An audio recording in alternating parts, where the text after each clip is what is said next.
Village girl story. एक गांव में नंदराम अपनी पत्नी सुनंदा और बेटी खुशबू के साथ रहता था। नंदराम के पास एक छोटा सा खेत था जिसमें वह खेती किया करता था। पास ही में उन्होंने एक झापड़ी बना रखी थी जिसमें वे सब रहते थे। एक दिन राम के समय घर के आंगन में तीनों सोने की तैयारी कर रहे थे। खुशबू अपनी माँ के साथ सोती थी। दोनों माँ बेटी बातें कर रही थीं। खुशबू: माँ, हमें घर में लाइट क्यों नहीं है? गांव के अधिकतर घरों में लाइट होती है। सुनंदा: बेटी, एक दिन हमारा भी पक्का मकान होगा तब उसमें लाइट लग जाएगी।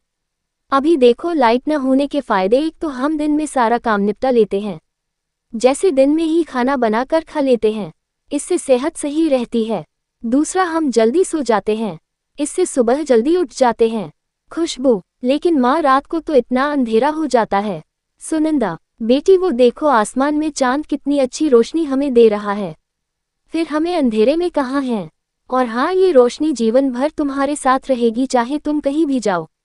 जब भी बड़े होकर तुम चांद को देखो तो अपनी माँ की बात को याद रखना।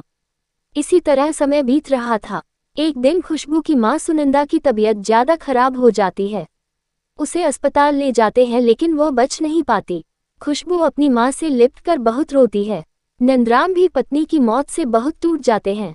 कुछ दिन बाद वे अपने खेत और घर को बेचकर खुशबू को लेकर शहर आ जाते हैं। इन पैसों से नंदराम एक छोटी सी दुकान खोल लेते हैं। खुशबू का दाखिला एक स्कूल में करा देते हैं। खुशबू पढ़ने में बहुत तेज थी। वह स्कूल जाती और दोपहर को घर आकर खाना बनाकर अपने पिता को दुकान पर देने जाती। दोनों बाप बेटी मिलकर खाना खाते। शाम को नंदराम दुकान से आने के बाद खाना बनाते थे।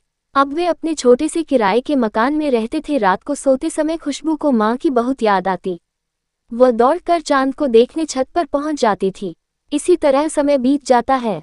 खुशबू पढ़ लिख कर डॉक्टर बन जाती है। उसे एक सरकारी अस्पताल में नौकरी मिल जाती है।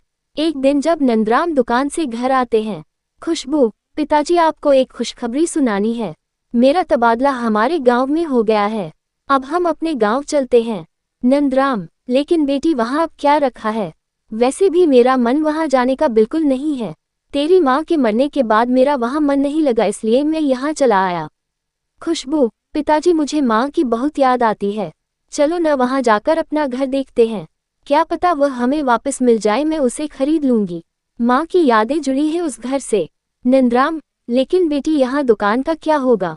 खुशबू: पिताजी, अब आप आराम कीजिए, बहुत मेहनत कर चुके। आप इस दुकान को बेचकर गांव में एक खेत खरीद लेंगे और मजदूरों से उस पर काम करवाएंगे।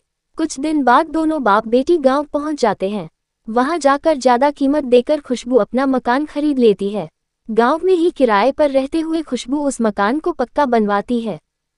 वहां अब लाइट भी लग चुकी थी। इधर नंदराम गांव में खेत खरीद कर खेती बाड़ी करवाने लगता है। एक दिन जब नंदराम घर वापस आता है तो देखता है खुशबू उसका और अपना बिस्तर आंगन में लगा रही थी।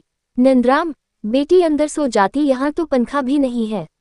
खुशबू: पिताजी, यहाँ सोने पर ऐसा लगता है जैसे माँ के साथ सो रही हूँ। जब इस चांद की चांदनी मेरे ऊपर पड़ती है तो माँ की याद आ जाती है। अब हर दिन दोनों आंगन में सोते। खुशबू अपने माँ के बताए रास्ते पर चलती, शाम होती ही खाना बना लेती और रात को जल्दी सोकर सुबह जल्दी उठते थे। वहीं गांव के पास एक दूसरे गांव में एक जमींदार रहते थे। वे एक दिन नंदाराम से मिलने आते हैं और अपने बेटे के लिए खुशबू का हाथ मांगते हैं। नंदराम खुशबू से बात करते हैं। देखभाल करके खुशबू शादी के लिए तैयार हो जाती है।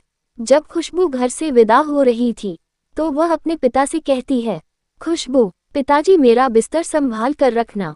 मैं जब भी आपसे मिलने आऊंगी यही आंगन में चांद की रोशनी नीचे सोया करूंगी। ये सुनकर नंदराम की आंखों से आंसू बहने लगते हैं।